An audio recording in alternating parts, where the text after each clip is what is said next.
கவியரசு கண்ணதாசன் சில சமயங்களில் பாடல் எழுதும் பொழுது படத்தின் சிச்சுவேஷனோடு படத்தில் யார் யார் நடிக்கிறார்கள் என்று கேட்பார்.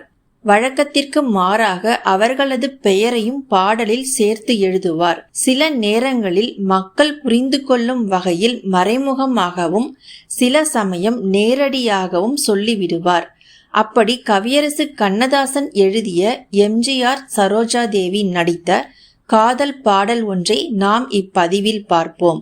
கண்ணதாசன் பாடலுக்கு பாடல் ஏதாவது புதுமை செய்ய வேண்டும் என்று எப்பொழுதும் நினைப்பார். ஒரு சமயம் மக்கள் திலகம் எம்ஜிஆர் நடித்த பணத்தோட்டம் திரைப்படத்திற்கான பாடல் சூழல் சொல்லப்பட்டது.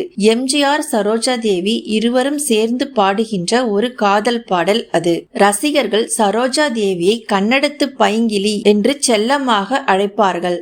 அந்த காலத்தில் சரோஜாதேவி பேசுகின்ற கொஞ்சம் தமிழும் நடந்து வரும் உடல் அசைவும் நடன அசைவும் மிகவும் பிரபலம். இதை கண்ணதாசன் மனதில் வைத்துக்கொண்டு பாடலின் தொடக்கத்திலேயே சரோஜாதேவியை பார்த்து எம்ஜிஆர் பாடுவதாக இந்த வரிகளை எழுதினார். பேசுவது கிளியா இல்லை பெண்ணரசி மொழியா, கோவில் கொண்ட சிலையா கொத்து மலர் கொடியா.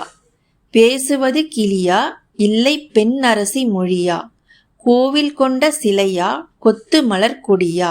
இதில் பேசுவது கிளியா இல்லை பெண்ணரசி மொழியா என்ற வரிகளில் சரோஜாதேவியின் கொஞ்சம் தமிழை பற்றி சொல்கிறார்.